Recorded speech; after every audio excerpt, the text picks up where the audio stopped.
대만 섬 전체가 흔들렸습니다. 중국 본토까지 진동이 느껴질 정도였습니다. 삼성전자의 가장 강력한 경쟁자인 대만 TSMC에게 대형 악재가 발생했습니다. 대만 화롄현 해역에서 규모 7.3의 강진이 발생하면서 세계 최대 파운드리 업체 TSMC가 직원들을 긴급 대피시켰습니다. 그런데 이런 강진이 대만, 일본 등 섬 주변으로 계속해서 이어질 것으로 전망되고 있어 심각한 상황으로 번지지 않을까 우려하고 있는데요. 반면에 오히려 한국의 안정적인 반도체 공급망이 주목받으며 TSMC 물량을 뺏어올 기회로 평가되고 있어 관심이 모아지고 있습니다. 관련 내용에 대해 자세히 알아보겠습니다. 4월 3일 오전 7시 58분 대만 화롄현 해역에서 발생한 규모 7.3의 강진은 대만 동부 인구 35만의 도시 화롄에서 약 7km 떨어진 곳에서 일어났습니다. 이 강진은 20km의 증원 깊이를 가지며 중국 본토의 푸젠성과 광둥성에서도 감지될 정도로 강력했습니다. 이에 중국 천연자원부는 쓰나미 경보 중 가장 높은 단계인 레벨 1경보를 발령하였습니다. 대만과 중국 본토 사이의 이러한 지진 활동은 두 지역 사이의 지질학적 긴장과 활발한 지각운동을 증명하며 지역 안전과 경제에 중대한 영향을 미칠 가능성이 있습니다. 이번 대만 지진으로 대만 전역에서는 건물 붕괴와 교통 중단이 발생했습니다. 특히 화롄 지역에서는 심각한 피해가 보고되었으며 가오슝 지하철은 전 노선 운행이 중단되어 안전 점검이 이루어졌습니다. 중국 본토에서도 샤먼, 푸저우 등 여러 도시에서 진동이 감지되었고 중국 천연자원부는 쓰나미 경보를 발령하며 주민들에게 주의를 당부했습니다. 이러한 대규모 자연재해는 두 지역의 일상과 산업 활동에 큰 영향을 미쳤습니다. 쓰나미 레벨 1경보 적색경보 발령은 대만 해안과 주변 지역에 대한 심각한 쓰나미 위험을 경고합니다. 이 경보는 지진 발생 후 쓰나미가 발생할 수 있는 높은 가능성을 나타내며 대만과 인접 국가들은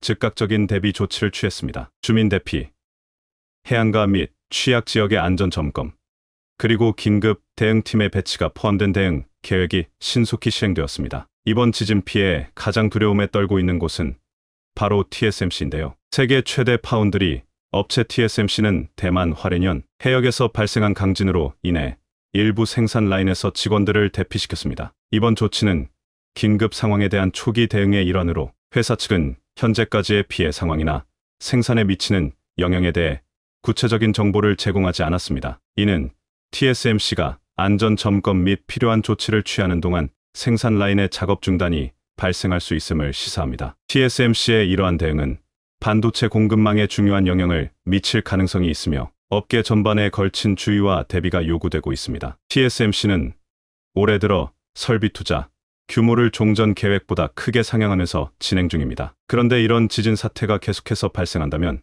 이 또한 계획에 큰 차질이 생길 수밖에 없을 텐데요. TSMC의 설비 투자 계획에는 2나노미터 양산을 위해 현재 건립 중인 대만 북부 신주과학단지 바오산 지역 20팹 공장과 남부 가오슝 22팹, 서남부 자이언, 타이바오 지역의 첨단 패키징 공장 2곳 등에 대한 투자가 포함됐습니다. 게다가 TSMC는 지난달 24일 일본 규슈 구마모토현의 제1공장 개소식을 가진 바 있습니다. 그런데 문제는 일본도 최근 들어 지진이 많이 발생한다는 것인데요. 특히 구마모토현은 지진이 자주 발생하기로 유명한 지역입니다. 계속해서 이런 지진 현상으로 인해 TSMC의 생산 차질은 반도체 공급망에 영향을 미칠 수 있으며 이는 TSMC의 고객사들에게도 영향을 줄 수 있습니다. 수급이 굉장히 중요한 반도체 공급에 있어서 이러한 문제는 치명적인 것이죠. 반면 삼성전자는 이러한 상황에서 반도체 시장에서의 입지를 강화하고 시장 점유율을 확대할 잠재적 기회를 얻을 수 있습니다. TSMC의 잠재적 생산 차질이 삼성전자에게는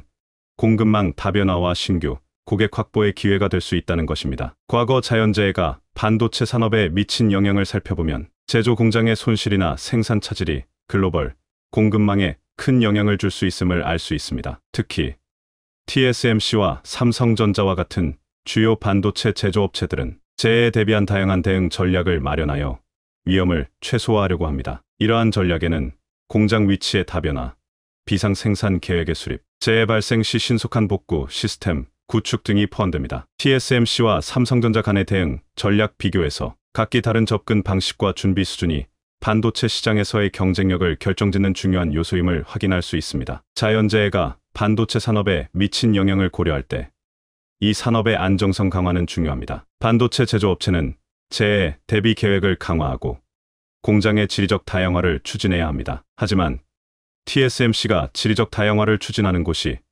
결국 일본이라는 건 우리에게 큰 기회가 될 수 있을 것으로 보이는데요. 최근 파운드리 시장도 이제 저점을 지나 상승세로 돌아선 가운데 삼성전자의 기회가 온 것입니다. 메모리 반도체부터 시작된 반도체 업계의 반등이 파운드리로도 확대되며 반도체 업계가 봄을 맞고 있다는 평가가 나옵니다. 2일 글로벌 시장조사기관 카운터포인트 리서치에 따르면 지난해 4분기 전 세계 파운드리 산업 매출이 직전 분기 대비 10%포인트 증가했습니다. 전방 산업인 PC와 스마트폰 등 일반 응용처의 수요가 되살아난 것에 더해 AI 열풍까지 겹치며 파운드리 수요도 덩달아 늘어난 것입니다. 게다가 앞서 미국에서도 삼성전자가 TSMC보다 더 큰 보조금을 받으며 긍정적인 시그널이 확인됐습니다. 삼성전자가 미국 정부로부터 60억 달러, 한화로 약 8조 원 이상의 반도체 보조금을 지원받을 전망입니다. 이는 대만 파운드리 기업 TSMC의 예상 보조금보다 약 10억 달러 이상 많은 규모입니다. 이번 보조금 지원으로 현지 생산 라인 확대에 파란불이 켜지면서 삼성전자 파운드리 사업에도 긍정적인 영향을 줄 것으로 보이는데요. 앞서 2022년 조 바이든 정부는 자국 내 반도체 제조를 장려하기 위해 반도체 지원법 Chips and Science Act를 발표한 바 있습니다. 미 상무부는 생산 보조금 390억 달러 중 280억 달러를 첨단 반도체 기업을 직접 지원합니다. 이번 보조금 지원으로 삼성전자의 미국 현지 사업들이 탄력을 받을 것으로 보입니다. 삼성전자는 현재 미국 텍사스주 테일러시에 170억 달러 약 22조 4,400억 원을 투입해 파운드리 팹을 건설하고 있습니다. 삼성전자는 이곳에서 최첨단 4나노미터 공정을 통해 오지 고성능 컴퓨팅 HPC, AI 등에 들어가는 시스템 반도체를 생산할 계획입니다. 이미 미국 그로크, 캐나다, 텐스토렌트 등 반도체 기업들은 공식적으로 삼성전자 테일러 공장에서 AI 칩을 생산하겠다고 밝히기도 했습니다. 삼성전자가 미국 정부로부터 받는 보조금 규모는 TSMC보다 더 많습니다. 현재 글로벌 파운드리 시장은 사실상 TSMC가 독점하다시피 하고 있는데 미국이 이를 견제하기 위해 삼성전자의 힘을 더 실어주는 것으로 해석되고 있습니다. 그런데 가장 큰 보조금을 받은 미국의 인텔은 파운드리 분야에서 계속해서 힘을 쓰지 못하고 있습니다. 최근 발표에 따르면 미국 반도체 기업 인텔의 지난해 파운드리 부문 매출은 크게 줄고 손실은 늘어난 것으로 나타났습니다. 대만 TSMC와 삼성전자가 점유율 2위를 차지하고 있는 파운드리 시장에서 인텔은 삼성을 제치고 세계 2위를 목표로 세운 바 있습니다. 인텔은 이 발표한 보고서에 따르면 지난해 파운드리 부문 매출은 189억 달러 25조 5,717억 원, 영업 손실은 70억 달러 9조 4,710억 원으로 전년보다 매출은 26% 줄고 영업 손실은 34% 급증했습니다. 인텔의 더 큰 문제는 95% 이상의 매출이 내부 물량에서 발생하는 것입니다. 외부에서 발생한 매출은 9억 달러밖에 되지 않는데요. 이렇듯 미국 정부에서 막대한 보조금으로 밀어주고 있지만 인텔의 파운드리 기술력과 그 성과는 암울합니다. 즉, 인텔에겐 물량을 맡기기 어렵고 TSMC에게 물량을 맡기기엔 지진, 중국 이슈 등 공급망 차질이 우려되는 상황으로 결국 장기적으로 보면 한국에게 물량이 귀결될 수밖에 없는 구조입니다. 특히 인공지능 AI 시장 개화로 전 세계적으로 반도체 수요가 본격적으로 늘어나는 시기라 이번 사태로 인해 향후 삼성전자의 파운드리 사업 실적 개선에 긍정적인 영향을 줄 것으로 보입니다. 최근에는 삼성전자를 찾는 신규 고객사들도 늘고 있는 것으로 알려졌습니다. 특히 삼성전자는 3M 이하 첨단 공정에 필수적으로 꼽히는 게이트 올어라운드 GAA 기술에서 경쟁사보다 우위를 차지하고 있다는 평가를 받습니다. 지난달 마크 저커버그 메타 CEO,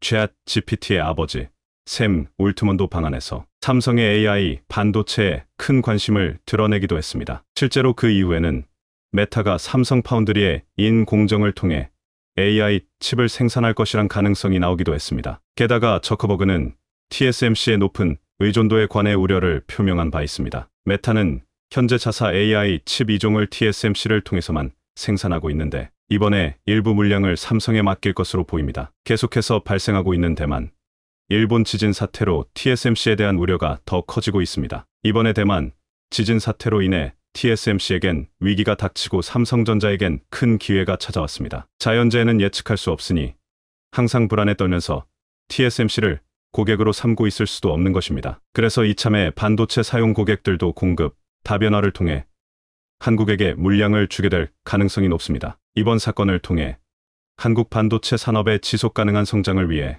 우리가 준비하고 대응할 수 있는 방법들이 있음을 확인할 수 있었습니다. 게다가 한국이 반도체 분야에 더 강력한 공급망을 구축하고 기술력을 제공할 수 있을 것이란 평가가 널리 퍼지길 기대해 보겠습니다. 최근 중국 정부는 한 가지 희소식이 있었습니다. 바로 지난해 조선업계에서 중국이 전 세계 최고 수주량을 기록했기 때문입니다. 특히 한국은 2022년과 비교해 수주량이 약 40%가 감소했는데요. 중국 당국은 따라서 자신감을 가졌습니다. 실제 지난해 중국은 2,493만 CGT를 수주해 전 세계 누계 수주량의 60%를 차지했습니다. 한국과의 점유율 격차는 지난 2022년 18%포인트에서 지난해 36%포인트로 벌어졌습니다. 게다가 더욱 좋지 않은 것은 수주량의 구성이 바뀌었다는 점입니다. 지금까지 한국은 LNG, 운반선 등 고부가 가치 선박을 주로 수주했습니다. 따라서 총 수주량이 밀리더라도 자신감이 있었죠. 중국은 벌크선이나 컨테이너선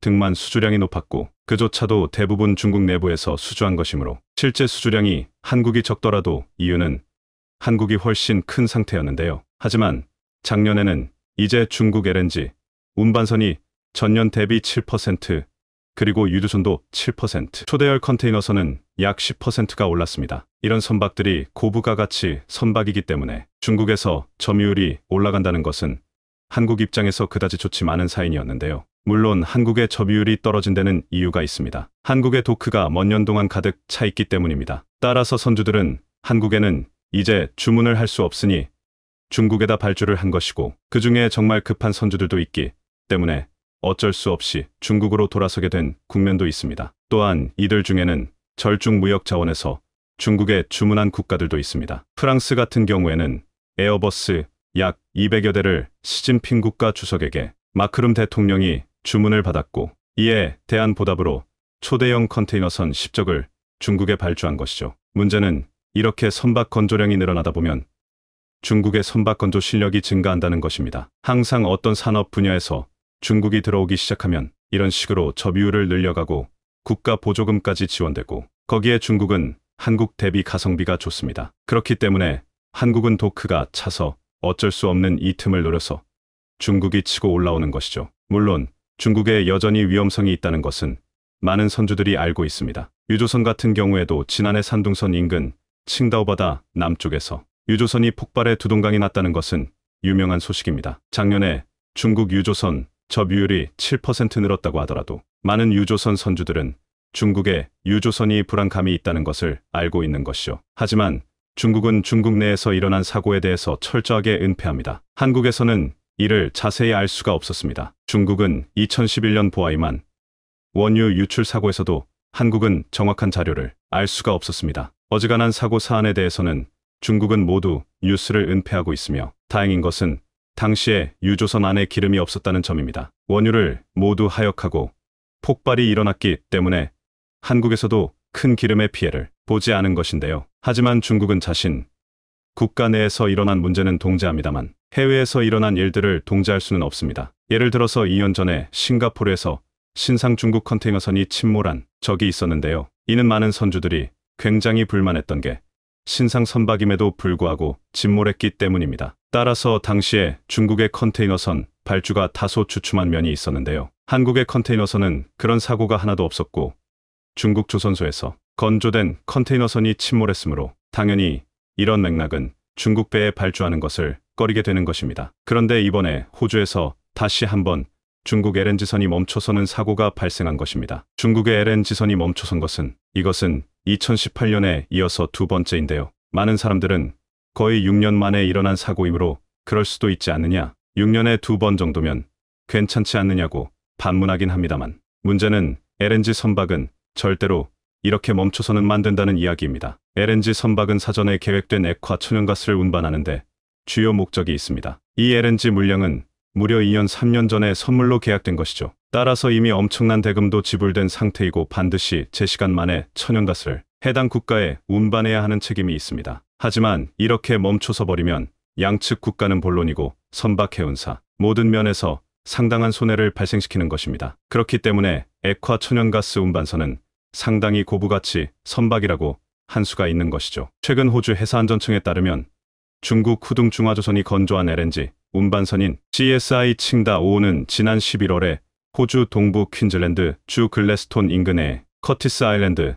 터미널에서 화물을 적재하던 중 전력계동 이상으로 움직일 수 없었다는 겁니다. 이 선박은 지난 2017년에 건조돼 아직 10년이 안 된 선반으로 젊은 선박이라고 할 수 있습니다. 그럼에도 불구하고 벌써 고장을 일으켰다는 것은 중국 LNG 선바의 문제를 보여주는데요. LNG를 수출하는 호주 오리진 에너지는 이 사고로 생산을 중단했습니다. 또한 최고 세척의 LNG 운반선 선적 일정이 지연되고 정상적인 전반적인 영업활동에 타격을 입었다고 주장했습니다. 이는 실제 피해를 입은 것이 이 선박이 3주 동안 터미널을 마고 있었기, 대부분의 중소 터미널에서는 LNG를 접안할 수 있는 시설이 딱 한 군데입니다. 중국 선박이 딱 한 군데를 3주 동안 이상 막고 있었으니까 그 가운데 LNG 선박이 대기하고 누적되고 지연되고 이러면서 결국에는 엄청난 양의 손실이 온 것입니다. 최소 수십억 원, 많게는 수백억 원까지 호주 에너지 회사에 피해를 주었으며, 또한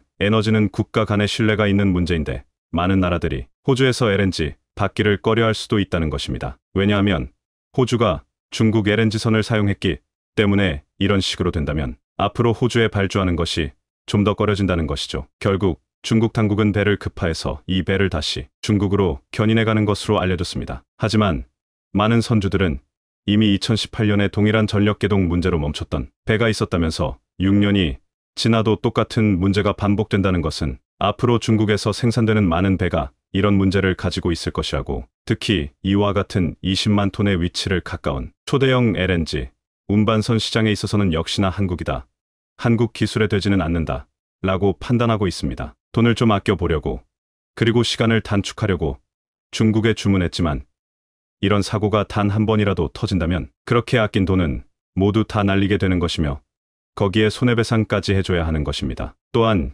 여기서 흥미로운 점은 중국은 한국의 LNG선을 이기려고 일본과 합작했다는 점입니다. 일본 미스이라인에서 누자를 받았고 중국의 후동중화가 이를 함께 합작해서 만든 배입니다. 사실상 이번 LNG 선은 중국 일본 합작이라고 하리는데 이들의 타도 한국의 꿈이 다시 멀어졌다고 할 수 있는 상황입니다. 조선업계에서는 역시나 한국이 반사 이익을 얻었다면서서 이는 중국 배가 신뢰할 수 없다는 것을 다시 심어주었고, 호주 당국은 중국 선박에 대해서 6월까지 입항을 금지한 상황입니다. 원래 이런 사고가 있을 때는 입항 금지는 최대 2달 정도로만 묶여 있는 것으로 알고 있으나 호주 당국은 무려 6개월간 입항 금지를 시켰습니다. 조선업계에서도 이렇게 길게 입항 금지를 시키는 것은 본 적이 없다면서 이는 호주가 중국에 2번이나 당했기 때문이 아니겠냐는 의견을 내고 있습니다. 엄청난 손해를 보게 되니 6개월은 적어도 이 중국 선박을 다시는 입항시키지 말자, 이렇게 결정을 내린 것입니다. 게다가 중국은 이 문제를 해결하려고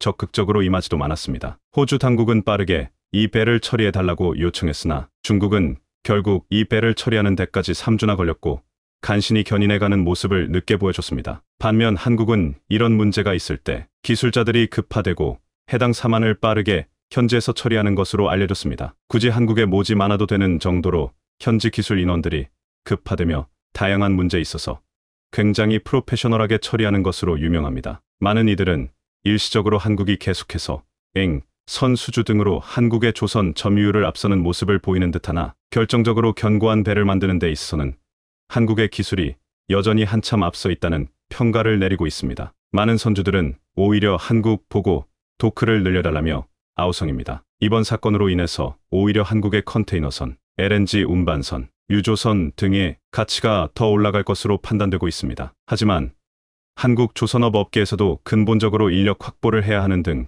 여러 가지 문제가 있다면서 이런 것을 기회로 삼아 더욱더 한국 조선업이 발전하도록 인프라나 인력 보충이 되어야 한다고 주장하고 있습니다. 바이든 대통령이 현대차그룹에게 초강력 뒤통수를 가한 배경이 밝혀지고 있어 화제입니다. 미국이 한국산 철강에 대해 관세 카드까지 꺼내며 막았던 차종에서 역대급 반전이 나왔기 때문인데 현대차의 엄청난 성과가 미국을 초조하게 만들고 있다는 분석입니다. 미국의 자존심을 깨버린 현대차. 무슨 일이 발생한 것인지 자세히 알아보겠습니다. 한국은 2018년 트럼프 정부의 압박으로 FTA 개정 협상에 참여한 바 있습니다. 당시 미국은 철강업계를 볼모로 자동차 시장 개방 확대를 요구해왔습니다. 2017년 대미 무역 흑자 중 약 74% 129억 달러 정도가 자동차 분야에서 나왔기 때문입니다. 한국은 철강 관세를 면제받는 대신 기존 대비 30%가량 수출을 줄이는 쿼터 J268만 톤에 동의했고 미국산 차량 수입량을 2배 정도 더 열어준 바 있습니다. 당시 한국에 부과된 철강 쿼터는 적용 시한도 정하지 못한 상태였습니다. 미국 정부가 자국 업체의 피해 정도를 조사한 후 결정하겠다고 밝혔기 때문입니다. 쿼터를 받지 않는 대신 25% 관세를 택했던 곳은 EU와 일본, 중국 등이었습니다. 이들은 한국에 적용되는 수출 물량 제한을 받지 않았던 것입니다. 반면 쿼터를 택한 한국은 일본이나 중국보다 철강 수출이 더 줄어들기도 했습니다. 미국은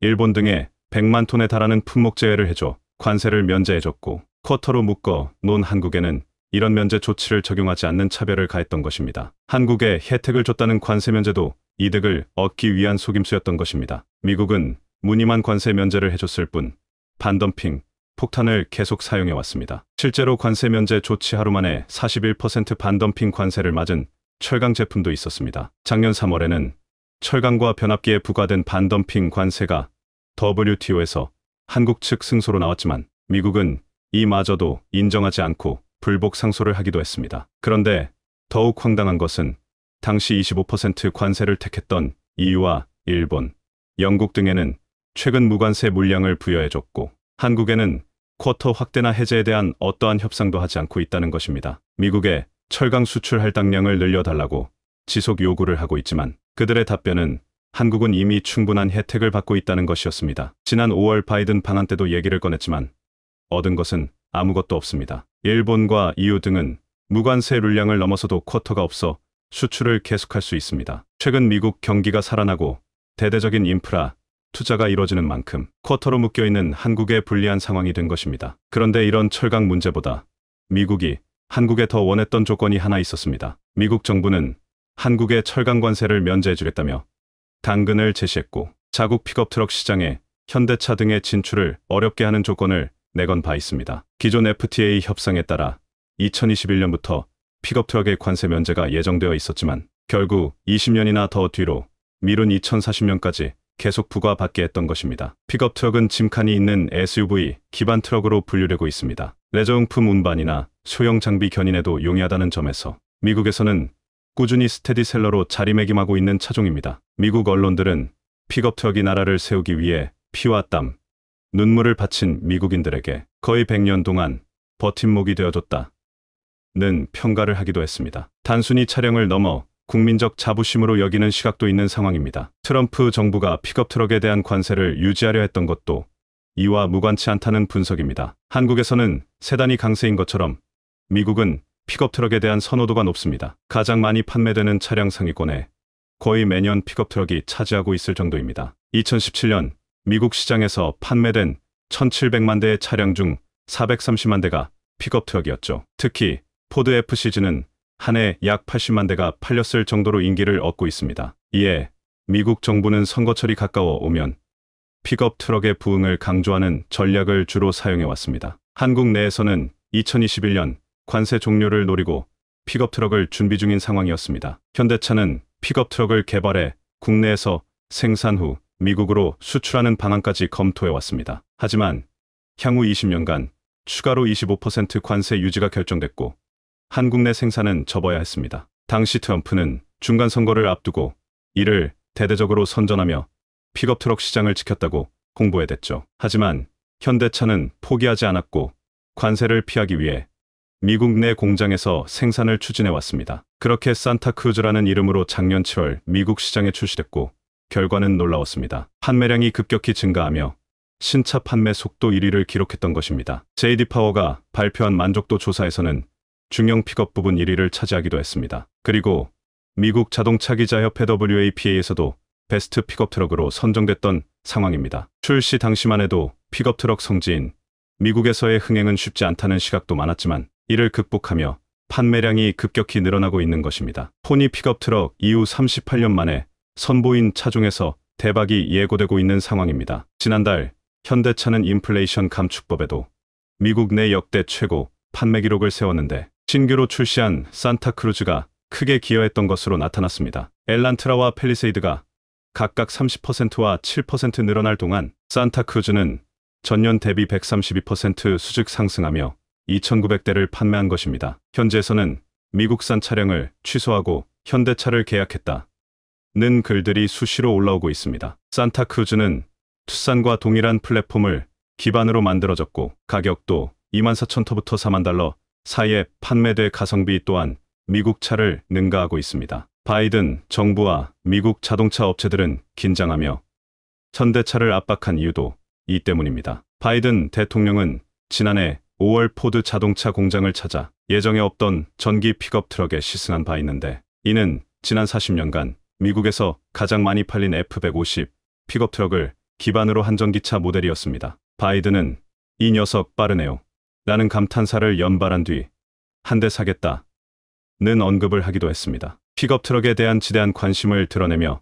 대신 홍보를 해줬던 것입니다. 바이든은 포드 전기 픽업 트럭 출시와 함께 현대차를 견제하기 시작했습니다. 상반기 미국 전기차 판매 순위는 현대차 그룹이 33,000대 정도를 팔아 2위를 했고 이는 포드나 GM보다도 앞선 순위였기 때문입니다. 바이든은 지난달 16일 인플레이션 감축법을 발표하며 이를 뒤집으려 했습니다. 북미에서 최종 도입된 전기차에 대해서만 보조금을 주고 업체당 20만 대로 정해진 한도도 폐지하기로 하면서 말입니다. 미국산 전기차에 보조금 몰아주기가 가능해진 것입니다. 포드는 인플레이션 감축법의 최대 수혜자로 통하고 있습니다. 18만 8천 대가 팔려 보조금 만료를 앞두고 있었는데 제한이 풀렸기 때문입니다. 포드는 6월부터 F150 라이트닝 픽업 트럭을 고객에게 인도하기 시작한 상태였습니다. 20만 대 제한이 거의 다 차 보조금에서 제외될 처지였죠. 지난해 말 예약 주문을 시작하자 마자 20만 대를 꽉 채운 상태였던 것입니다. 반면 현대차 아이오닉 5는 보조금이 줄어 약 1천만 원가량이 올랐으며 이는 7월 대비 판매량을 23% 감소시킨 것으로 나타났습니다. 결국 포드는 전기차에서 현대차 그룹을 따돌리고 최근 2위로 올라선 상황입니다. 포드의 전기차 성장세는 307%로 나타나 현대차 그룹의 3배에 달하고 있습니다. 당초 예상보다 수요가 많아 생산량 목표를 2배 늘려 15만 대로 잡았다는 설명입니다. 포드는 총 3개 모델로 내년까지 57만 대 판매를 목표로 하고 있습니다. 보조금 혜택을 독점한 미국 전기차들은 최근 가격 인상에도 나서고 있는 상황입니다. 포드는 F150 라이트닝 가격을 8,500달러 정도 올리기도 했습니다. 파이낸셜 타임스는 대형 전기차에 대한 선호가 높은 미국에서 F150 라이트닝 매출은 전기차 성공의 기준이 될 것이라 밝히기도 했습니다. 바이든의 픽업 트럭 시승은 이뿐만이 아니었습니다. 작년 11월 GM 픽업 트럭 전기차를 시승하며 홍보에 가세했던 것입니다. 디트로이트 GM 공장에서 허머 EV 차량에 시승한 뒤 허머는 지옥에서 온 차야. 이 녀석은 뭔가 특별해 라는 언급을 하기도 했습니다. 기름 먹는 하마로 불리며 단종됐던 GM 허머가 전기차로 돌아왔다는 설명입니다. 바이든이 시승하자 사전 예약 또한 크게 늘어난 것으로 나타났습니다. GM은 미시간 EV 공장에 8조 원 투자 계획을 밝힌 상황입니다. 공장 개조를 통해 연 60만 대의 생산 역량을 갖추겠다면서 말입니다. 게다가 테슬라 또한 내년 첫 전기 픽업 트럭 사이버 트럭을 선보이려 하고 있죠. 바이든은 이들 픽업 트럭을 승자로 만들어 줄 각종 제도를 쏟아내고 있는 것입니다. 하지만 픽업 트럭은 배터리 소모량이 크다는 단점이 있어 미래가 밝지만은 않다는 분석입니다. 이는 미국 전기차 스타트업 리비안의 사례를 봐도 알 수 있습니다. 리비안은 전기 픽업 트럭을 내세우며 작년 11월 성공적으로 뉴욕 증시에 상장한 바 있는데 상장한 지 1년도 안 돼 80% 이상 폭락하는 수모를 겪고 있는 상황입니다. 배터리나 생산 능력이 따라오지 못해 몰락 중인 상태입니다. 포드는 2019년 리비안에 대규모 투자를 하며 공동 개발 협정을 맺었지만 최근 주식 800만 주를 매각하고 협정도 파기한 것으로 나타났습니다. 전기 픽업 트럭은 보다 많은 배터리가 사용돼 향후 공급난을 겪을 수 있습니다. 세단급 전기차에 비해 50% 100kW 가량 많은 배터리가 들어가는 것입니다. 포드 CEO가 반도체보다 배터리 수급이 더 시급하다고 토로한 것도 이 때문입니다. 이에 포드와 GM 등은 주행거리가 뛰어난 한국 배터리 업체를 잡기 위해 안간힘을 쓰고 있습니다. 포드는 SK이노베이션과 합작법인을 세워 배터리 공장을 짓고 있으며 GM 역시 LG에너지솔루션과 얼티엄 셀츠 배터리 회사를 세워 협업을 하고 있습니다. 미국 픽업 트럭이 성공할지는 사실 한국 배터리 업체들이 키를 잡고 있는 것입니다. 바이든은 50여일 앞으로 다가온 중간선거를 위해 지지율을 올리려 하고 있습니다. 전기 픽업 트럭을 홍보하기 위해 트럼프 때처럼 한국차를 견제하면서 말입니다. 하지만 현대 산타크루즈처럼 한국은 또다시 미국을 놀라게 할 수 있습니다. 최근 기아는 미국이 주도해왔던 전기 픽업 트럭 시장의 도전장을 내밀었습니다. 2024년부터 전기 픽업 트럭을 현지 생산한다는 구상을 밝힌 것입니다. 현대차 또한 건설 중인 조지아주 공장에서 비슷한 계획을 가지고 있습니다. 미국이 픽업 트럭을 지키고자 한국에 뒤통수를 가했다면 한국은 그 픽업 트럭을 확실히 능가해 미국 자동차 시장을 뒤집어 버리길 바랍니다. 한반도 상황은 1953년 이후로 단 한 번도 안정적인 적은 없습니다. 북한은 늘 남한을 집어삼킬 이빨을 숨김없이 드러내왔고 지금 오늘 이 순간도 그 야욕을 감추지는 않았습니다. 한반도 상황이 1950년 6월 초반 이후 그 어느 때보다 더 위험하다. 최근 미국 군사 전문가들 사이에서 부쩍 이 말이 자주 등장하고 있습니다. 지난 11일 미국 미들베리 국제문제연구소의 로버트 칼린 전 국무부 관리와 핵과학자 지그프리트 해커스 익프라이드 S. 해커는 북한 전문 매체 38노스에 기고한 글에서 현재의 한반도 상황을 이렇게 진단해 큰 파장이 일었는데요. 지나치게 극적으로 들릴 수도 있지만 우리는 김정은이 1950년의 할아버지처럼 전쟁에 나설 전략적 결정을 내렸다고 믿는다며 김 위원장이 언제 어떻게 방아쇠를 당길 계획인지는 알 수 없지만 북한의 도발에 대해 워싱턴, 한국, 일본에서 일상적으로 경고하는 수준을 이미 훨씬 넘어선 위험이 있다고도 했죠. 이 기고문의 파장이 커진 것은 두 인물은 그간 북한 문제에 있어서 세계에서 내로라는 전문가였다는 점 때문. 칼린 연구원은 1989년부터 2002년까지 미국 중앙정보국 CIA 동북아 담당 국장과 대북협상수석 고문 등을 지낸 인물로 1996년 2월 이후 30회 넘게 북한을 방문했습니다. 해커 교수는 미국 내 최고 핵무기 연구소인 근스엘러모스 연구소장을 지냈으며 2000년대 수차례 북한을 방문한 인물입니다. 북한이 해커 교수 등을 북으로 불러들여 영변 핵시설 내에 있는 최첨단 우라늄 농축 설비를 공개하기도 했었죠. 아마 여러분들도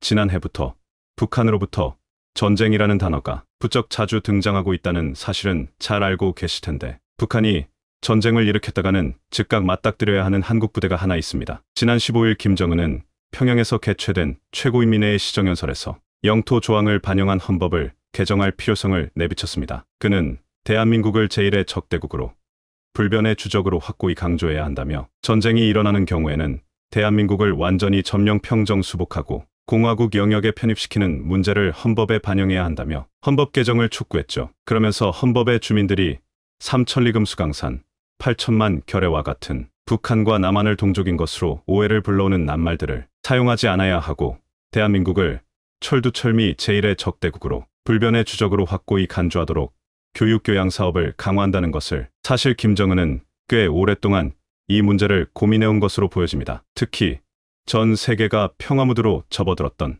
2019년 베트남 하노이 북미 정상회담이 결렬된 후 크게 실망한 그는 미국과의 관계 정상화를 완전히 포기, 50여 발의 핵무기를 보유한 상황에서 굳이 숙이고 들어갈 필요가 없다며 전쟁을 결심했기 아이 때문입니다. 그래서 작년 초부터 북한 관영 매체는 부쩍 전쟁 준비니 전쟁 개시니 하는 용어들을 자주 등장시키고 있고 쉴 새 없이 미사일을 쏴대는 등 도발을 멈추지 않고 있습니다. 아래에서 좀 더 자세히 다루기는 하겠지만 2024년 새해가 밝자마자 우리 군은 대규모 포탄 사격 훈련을 실시했는데 이 부대가 북한이 가장 두려워하는 제3보병사단 백골 포병여단입니다. 지난 연말 김정은은 노동당 전원회의에서 한반도에서 전쟁이 현실적 실체로 다가오고 있다며 남조선 전 영토를 평정하기 위한 대사변 준비에 박차를 가하겠다며 핵 전면전으로 우리를 위험한 직후 우리 군은 대규모 포병훈련을 실시한 건데요. 그리고 이 훈련이 알려지고 얼마 뒤 북한이 서해 완충구역인 백령도 북방 장산곳, 연평도 북방 등산곳 일대에 200발이 넘는 포를 집중적으로 퍼부으며 2019년 9월 19일 남북군사 합의를 완전히 박살냈습니다. 이 합의에서 양국은 NLL 일대 서해 135km, 동해 80km 구간을 완충구역으로 설정하고 포 사격 등을 중지하자고 합의했습니다만 북한이 포를 쏘면서 합의는 자연스럽게 파기됐습니다. 이 때문에 백령도 및 연평도 주민들의 대피령이 내려졌고 한국은 즉각 K9 자주포 등을 동원해 40여 분 동안 우리 해상 완충구역으로 400발을 쏴 대응했습니다. 그간 2022년 10월부터 12월까지 2달간 14차례에 걸쳐 북한이 서해완 충구역으로 방사포 및 해안포, 미사일 등을 대규모로 발사했을 때는 대북 통지문을 보내거나 대북 경고 입장문을 발표하는 방식으로 대응했지만 이번에는 한국도 400여 발로 응징했습니다. 이제 9월 19일 남북 군사 합의는 완전히 없었던 일이 되어버렸습니다. 위 두 군사 전문가의 주장처럼 한반도는 어느새 1953년 이후 가장 위험한 상황. 그러나 아마도 북한이 함부로 남한을 직접 타격하거나 선제 공격하는 일은 여러 이유가 있겠지만 한국에는 북한이 가장 두려워하는 부대들이 있기 때문인데요. 지난 1월 1일 강원도 철원 육군 제3보병사단 백골포병여단은 새해 벽두부터 즉강 끝 즉각 강력히 끝까지 대응태세 확립 포탄 사격 훈련을 실시했습니다. 갑진년 새해를 맞아 우리 군은 상시 결전태세를 확립하고 북한의 도발 시 강력한 응징 의지를 다지기 위해 장병 330여 명과 K9, K55A1 자주포 등 총 18문이 투입해 강력한 화력을 뽐냈습니다. 훈련은 적의 화력 도발 상황을 가정해 시작됐는데 적의 화력 도발을 아군의 대포병 탐지 레이더와 UAV 무인기가 식별하자 여단의 대화력전 수행 절차에 따라 식별된 표적에 대한 대응 사격을 실시했습니다. 그런데 이 사격 훈련을 실시한 포병여단, 즉 백골 포병여단에 대해 북한군은 끔찍한 기억을 가지고 있습니다. 북한군 군관 출신의 한 귀순자가 북한군은 백골 포병부대를 가장 두려워하는 포병, 백골사단을 가장 두려워하는 부대로 생각한다고 밝히기도 했는데 왜냐면 북한군을 백린탄으로 완전히 녹여버린 악마의 부대가 바로 백골 포병여단이기 때문입니다. 잠시 1973년으로 이동해보겠습니다. 지난 1973년 3월 7일 오후 1시 21분 일주일 전 당시 3사단장인 박정인 장군은 유엔군 사령부 지시에 따라 충계 DMZ 표지판 보수 작업을 실사하도록 지시한 후 이를 북한에 통보했습니다. 상급 부대인 5군단이 3월 7일을 작업일로 지정해뒀습니다. 당시 북한군은 군사분 개선 바로 위 559 지피초소를 불법으로 설치하고 20여 차례에 걸쳐 육성 비난 방송을 쏟아냈습니다. 그러면서 군사분 개선을 넘어 우리 표지판을 의도적으로 제거하는 등 비위를 건드리고는 했습니다. 그러나 74공동성명 1972년 체결에 따르면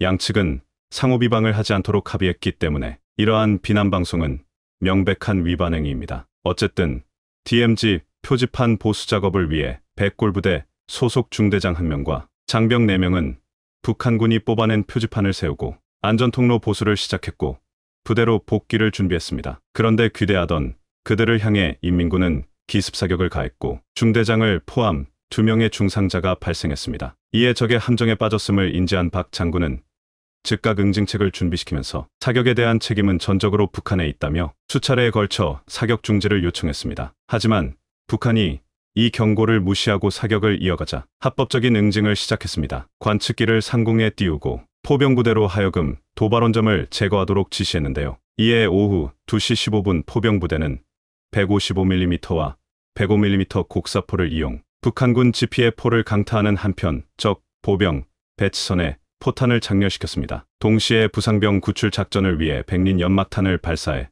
철수작전을 시작했죠. 당시 백골부대는 백린탄, 고폭탄, 연막탄 등 총 74발을 쏜 것으로 알려졌는데 그중 백린 연막탄 한 발이 북한군 지피초소를 정확히 타격하면서 건물이 통폐로 날아가 버렸고 내부에 있던 북한군 29명이 백린탄에 녹아 전멸하고 맙니다. 양측 간 충돌을 포함 29명의 북한군이 전멸했다는 사실은 당연히 5군단뿐 아니라 사령부까지 보고됐고 즉시 사격을 중지하라는 명령이 내려왔는데요. 하지만 박 장군은 상부의 명령을 거부하고 부상병 구출을 위한 작전을 이어가기로 했습니다. 그리고 초대형 사고를 치고 말죠. 평소 박 장군은 북한이 도발하면 그 10배로 갚아야 기어오르지 못한다고 믿어왔기 때문에 그날 밤 사단 내 모든 트럭을 동원해 라이트를 켠 상태로 DMZ 남한 한계선까지 돌진시켰습니다. 김일성과 인민군을 골탕 먹이기 위함이었는데 이를 목격한 북한군에서는 난리가 났습니다. 김일성은 즉각 전군 비상 및 동원령을 내렸고 한반도에는